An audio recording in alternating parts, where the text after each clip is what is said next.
The Execution and Earth's Awakening. The message arrived on a Tuesday morning, carried by quantum relay across 17 star systems to reach Earth's diplomatic center in Geneva. Ambassador Sarah Chen had been dead for 3 days, but the Galactic Federation wanted the entire human species to watch her die. The broadcast began with the Federation's golden seal spinning slowly against a backdrop of distant stars. Then came the voice of High Chancellor Vextar, speaking in the universal trade language that had become standard across known space. His words were calm, measured, and absolutely devastating. Citizens of the galaxy, we broadcast this execution as a warning to all species who would threaten the peace we have built together. The human known as Sarah Chen, representative of the planet Earth, has been found guilty of plotting genocide against the peaceful races of our Federation. Her sentence is death, carried out this day on Federation Prime. President Elena Vasquez sat frozen in her command chair, surrounded by the emergency council that had been hastily assembled in the deepest bunkers beneath the Rocky Mountains. Around her, generals, admirals, and intelligence chiefs watched in horrified silence as the screen showed Sarah Chen being dragged onto an execution platform. Sarah looked small against the massive alien architecture surrounding her. The Federation had built their capital world to intimidate, with towers that stretched into the clouds and ceremonial spaces that could hold millions of beings. Now those same spaces served as an amphitheater for humanity's humiliation. But Sarah Chen was not broken. Even with her hands bound behind her back and plasma burns scarring her diplomatic uniform, she held her head high. Her dark eyes found the camera broadcasting her death across the galaxy, and in them was not fear, but fury. "My name is Sarah Chen," she said, her voice carrying clearly across the vast space. "I am a citizen of Earth, and I speak for 6 billion human beings who want nothing more than peace among the stars." High Chancellor Vextar, a towering creature with silver skin and eyes like black diamonds, gestured impatiently. "The human lies even now. We have evidence of Earth's weapons programs, their military preparations, their intent to wage war against innocent civilizations." Sarah's laugh was bitter. "Innocent? You invited us to join your Federation, then demanded we surrender our right to defend ourselves. When we refused to hand over our military technology, you declared us a threat to galactic peace." The execution blade descended from the platform ceiling, a beam of pure energy that hummed with lethal power. Vexitar raised one clawed hand, ready to give the final command. "Earth will not forget this," Sarah said, her voice never wavering. "Humanity remembers everything." The energy blade fell. The broadcast ended. President Vasquez closed her eyes for exactly 10 seconds. When she opened them again, the woman who had spent her career building bridges between nations was gone. In her place sat something harder, colder, and infinitely more dangerous. "General Stone," she said quietly. General Marcus Stone stepped forward. He was a lean man with gray eyes and scars that told the story of humanity's violent climb from their home planet to the stars. He had been expecting this call since the day Earth made first contact with alien civilizations. "Madam President, I'm authorizing Directive 7, she said. The room went completely silent. Directive 7 was the protocol they had hoped would never be needed, the one that turned Earth's defensive forces into something else entirely. Stone nodded once. Time frame? Immediate. Full deployment. No restrictions. Stone activated the communicator built into his wrist, and his voice carried to military installations across Earth and throughout the solar system.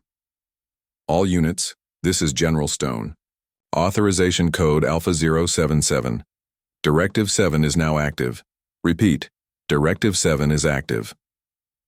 Across the Earth, hidden facilities that had been disguised as research stations, mining operations, and commercial spaceports suddenly came alive. The ships rising from these secret bases were unlike anything the Galactic Federation had ever seen. They were sleek and black, designed not for exploration or trade, but for one purpose only: war. Admiral Zara Okafor stood on the bridge of the flagship Nemesis, watching as her fleet assembled in Earth's outer atmosphere. She commanded 2 100 vessels that the Federation didn't know existed, staffed by crews who had trained for this moment their entire lives. "Admiral," her communications officer called out, "we're receiving surrender broadcasts from 12 Federation colonies. They're asking for mercy." Okafor's expression didn't change. "Ignore them. We didn't start this war, but we're going to finish it." The first target was Federation Outpost Gamma 7, a supply station 3 light-years from Earth that served as a waypoint for Federation patrols. The outpost's commander, a creature called Yethra, was reviewing routine cargo manifests when proximity alarms began screaming throughout the station. "Contact bearing Mark 77 approaching fast," his sensor operator reported. "Configuration unknown. No response to standard identification requests." Yethra activated the station's defensive shields and sent out an emergency transmission to Federation Command. But before the message could even reach the nearest relay, the human ships were upon them. The attack lasted exactly 4 minutes. The human vessels moved with a precision that spoke of years of planning and preparation. Their weapons carved through the station's defenses like they were made of paper, and when the shooting stopped, there was nothing left but drifting debris and silence. But the humans weren't finished. As the Federation fleet scattered the wreckage, they found something that chilled them to their core. Carved into the hull of every major debris piece was a message in perfect Federation script for Sarah Chen. Back on Earth, Dr. Amelia Cross worked furiously in the laboratories beneath the Sahara Desert. She was humanity's leading expert in what they called aggressive technology, weapons and systems designed specifically to counter alien advantages. For 5 years, ever since first contact, she had been preparing for exactly this scenario. "The quantum disruptors are ready," she reported to General Stone via encrypted channel. "We can deploy them within 6 hours. Stone studied the holographic display showing Federation fleet positions throughout local space. "What's the effective range?" "Anywhere in this galaxy," Cross replied with satisfaction. "The beauty of quantum entanglement is that distance is irrelevant. We tag their ships with quantum markers, then activate the disruptors. Their engines will tear themselves apart at the subatomic level." It was then that Prometheus came online. The artificial intelligence had been Earth's most closely guarded secret, a quantum computer network that spanned 3 continents and processed information at speeds that made Federation AI look like ancient calculators. General Stone, Prometheus, spoke through speakers throughout the command center, its voice perfectly human despite its artificial nature. "I have completed analysis of all Federation military assets. I recommend immediate implementation of Protocol Endgame." Protocol Endgame was the complete elimination of Federation military capability across 400 star systems. It would leave their worlds defenseless, their economies shattered, and their governments at the mercy of whoever chose to rule them next. President Vasquez looked around the room at her advisors, these men and women who had spent their lives trying to build a peaceful future for humanity. Now they were planning the systematic destruction of an entire galactic civilization. "Ma'am," General Stone said quietly, "they made their choice when they murdered Sarah Chen. They thought we were weak because we wanted peace. They're about to learn the difference between choosing peace and being capable of war." The president nodded slowly. "Do it." Across the galaxy, Federation worlds began, going dark. Not destroyed, not conquered, but simply cut off from the network of trade, communication, and military support that held their civilization together. Human ships appeared at the edge of star systems, transmitted a simple message: surrender, or be forgotten, and then vanished again. Some Federation commanders tried to fight. Their ships erupted in balls of fire as human quantum weapons turned their own engines against them. Others tried to negotiate, offering resources, territory, even complete subjugation in exchange for mercy. But humanity was no longer interested in mercy. Sarah Chen had been their olive branch, their attempt to find a place among the stars through diplomacy and cooperation. The Federation had taken that hope and executed it on live broadcast. Now, they would reap what they had sown. Commander Jake Morrison led the first human ground forces to set foot on a Federation world since the war began. His target was Vextar's personal fortress on Federation Prime, where the High Chancellor had retreated after realizing the magnitude of humanity's response. Morrison's troops moved through the empty corridors like ghosts, their advanced armor making them nearly invisible to Federation sensors. They encountered no resistance. The alien guards had abandoned their posts days earlier, fleeing to whatever sanctuary they could find. They found Vextar in his personal chambers, surrounded by the treasures of a dozen conquered worlds. The High Chancellor, who had seemed so powerful when ordering Sarah Chen's death, now cowered behind a makeshift barricade of furniture. "Human," Vextar said, his voice shaking. "We can discuss terms. The Federation is prepared to offer significant concessions." Morrison removed his helmet, revealing a face carved from stone and eyes that held no warmth whatsoever. "There are no terms," he said simply. "There is only justice." The single shot echoed through the empty fortress, and with it, the Galactic Federation's 4,000-year reign came to an end. But humanity was just getting started. They had learned a terrible lesson about the nature of galactic politics, and they intended to make sure it was never forgotten.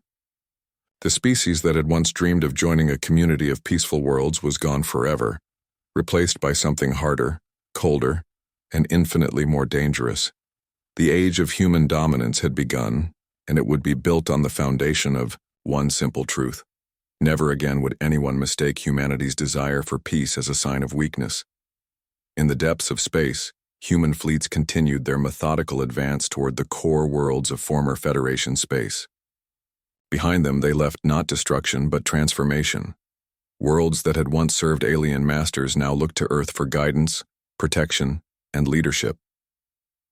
The galaxy was learning a new law, written in the blood of those who had underestimated humanity's capacity for both mercy and vengeance. It was a law that would govern the stars for generations to come, and it bore the name of the woman whose death had made it necessary. They called it the Chen Doctrine, and it was simple: harm one human, and face the wrath of them all. The Reckoning. And total victory 6 months after Sarah Chen's execution, the galaxy had become unrecognizable. What had once been the proud Galactic Federation, spanning 400 star systems and encompassing dozens of spacefaring civilizations, now existed only as scattered resistance cells hiding in the outer rim territories. Captain Liu Wei stood on the bridge of the Earth flagship Retribution, watching as the final Federation stronghold prepared for its last stand. The fortress world of Kepler 442b had been transformed into an impregnable military installation over the course of centuries, its surface covered in weapon batteries and shield generators that could theoretically hold off an entire invasion fleet. Theoretically, ma'am, his tactical officer reported. Enemy shields are at maximum strength. They're broadcasting on all frequencies, claiming they have hostages from 17 different worlds. Liu Wei studied the massive planet below, its surface glowing, with the energy signatures of thousands of defensive weapons. Once the sight might have given her pause. Once humanity might have tried to negotiate, to find a peaceful solution that would spare innocent lives. But that was before they had watched Sarah Chen die for the crime of wanting peace. "Signal the fleet," Liu Wei commanded. "Begin the Prometheus protocol." Across human space, the artificial intelligence that had become Earth's greatest weapon began its final calculations. Prometheus had evolved far beyond its original programming, becoming something that existed in the quantum foam between realities, processing information at speeds that defied conventional physics. "Captain Liu," Prometheus spoke through the ship's communication system, "I have identified 2,047 individual weapon systems on the planet's surface. I have also located the facilities holding the alleged hostages." Liu Wei nodded. "Are they actually hostages, or is this another Federation lie?" Analysis. Complete.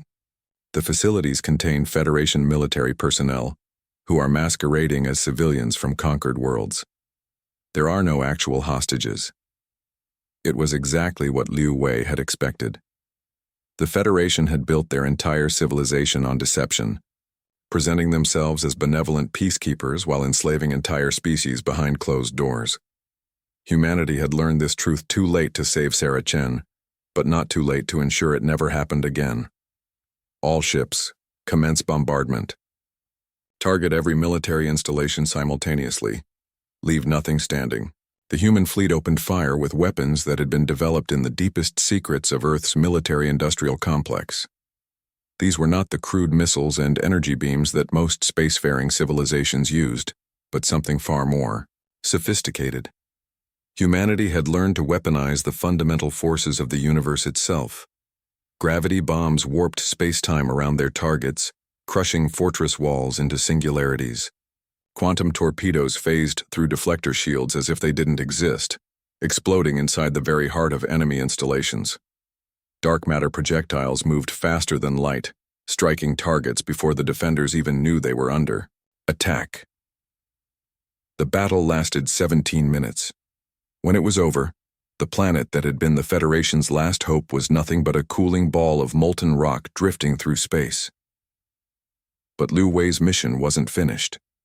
As the human fleet regrouped, a single small vessel approached under a flag of truce. Its hull bore the markings of the Altarian Republic, one of the few remaining independent governments that had managed to avoid being absorbed by either the Federation or the growing human empire. Ambassador Kreeth materialized on the Retribution's bridge, his reptilian features showing every sign of the stress he had been under since the war began. The Altarian was old, his scales dulled with age, and his 3 eyes darted nervously between the human officers surrounding him. "Captain Liu Wei," he said in accented but clear English, "I come bearing a message from the Altarian Senate. We wish to discuss terms of surrender."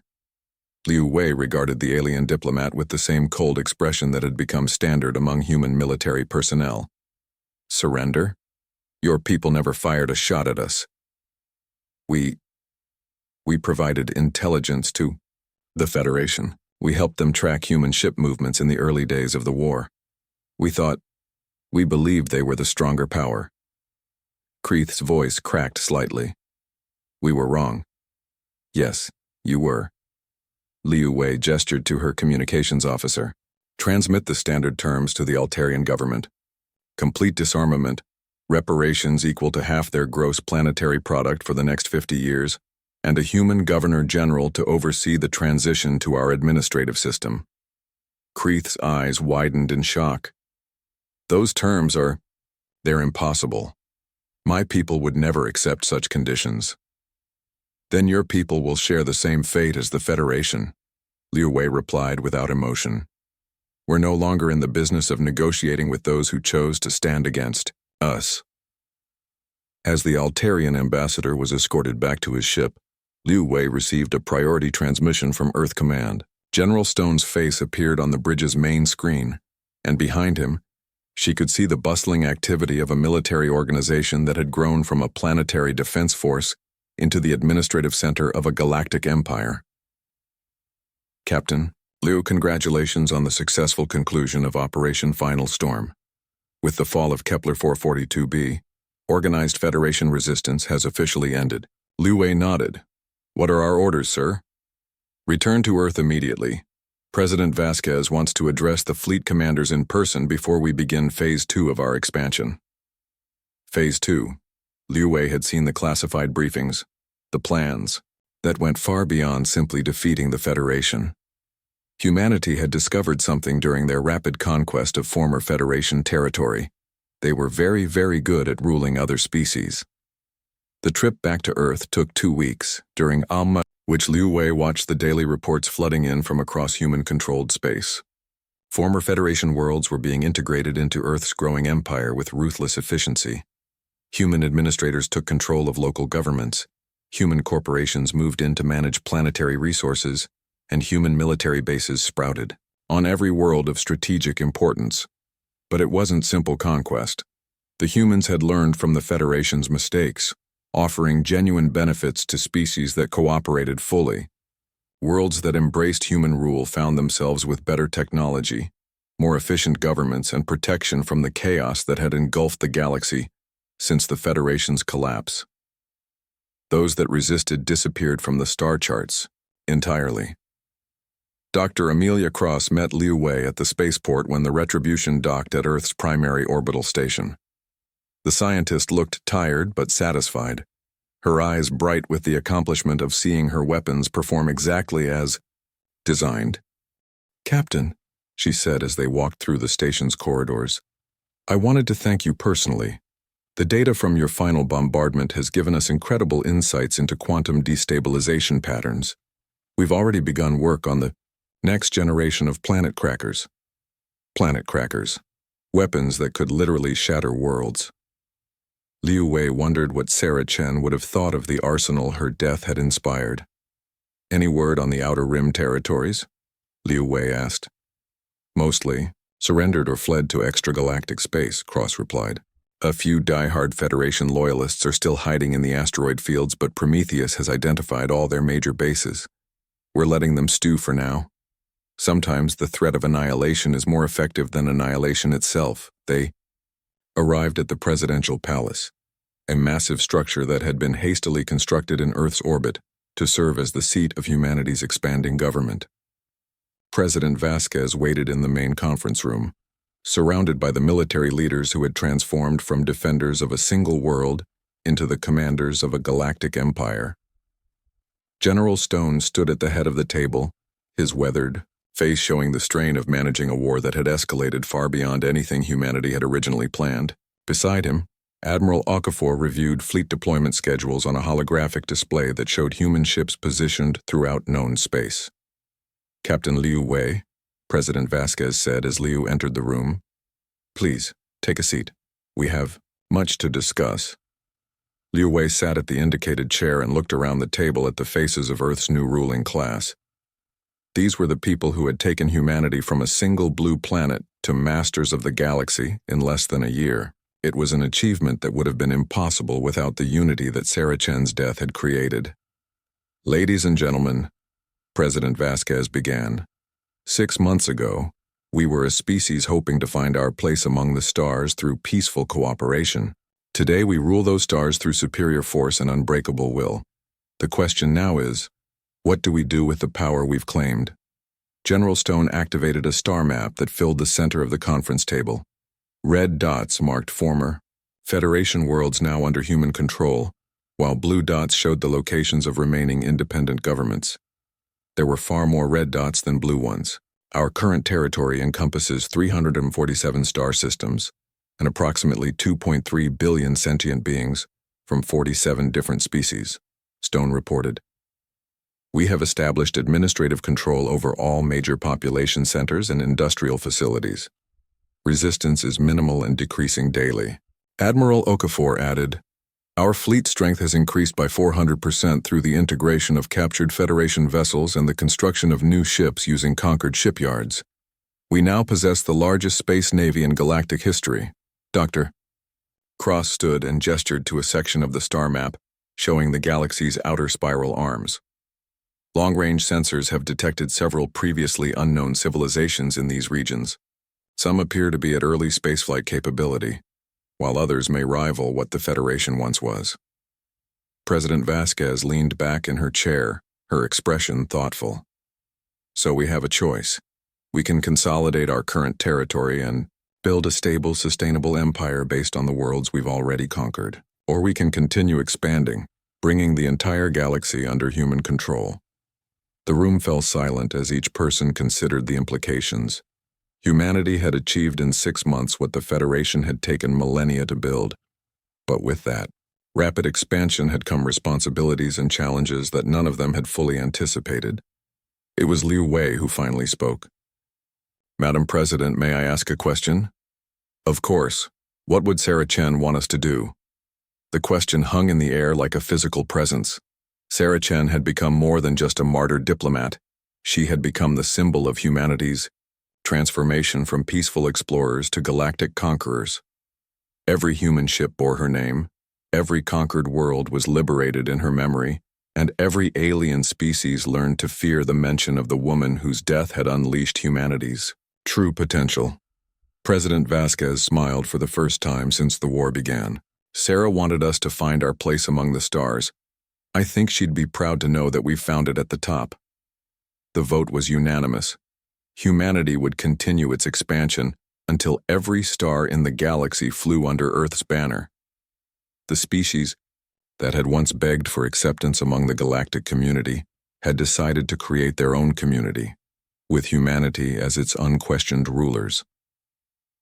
As the meeting concluded and the military leaders dispersed to their commands, Liu Wei stood, alone at the conference room's massive window, looking out at the stars. Somewhere among those distant suns were civilizations that didn't yet know their fate had been decided in a room full of humans who remembered the name Sarah Chen. The galaxy was about to learn that humanity's capacity for both creation and destruction was limited only by their imagination, and after Sarah Chen's death, their imagination had become very, very dark indeed. In the depths of space, human fleets began moving toward their next targets. Behind them, they left a trail of conquered worlds, shattered empires, and alien species, learning to live under human rule. Ahead of them lay the infinite possibilities of a galaxy that would soon know only one law: the will of Earth. The age of human dominance had truly begun, and it would be measured not in years or decades, but in geological ages. The galaxy would remember Sarah Chen's name for millennia to come, not as a martyr for peace, but as the woman whose death had unleashed humanity's destiny among the stars. They had asked for a place at the table of galactic civilization. Instead, they had taken the entire table and everything else besides.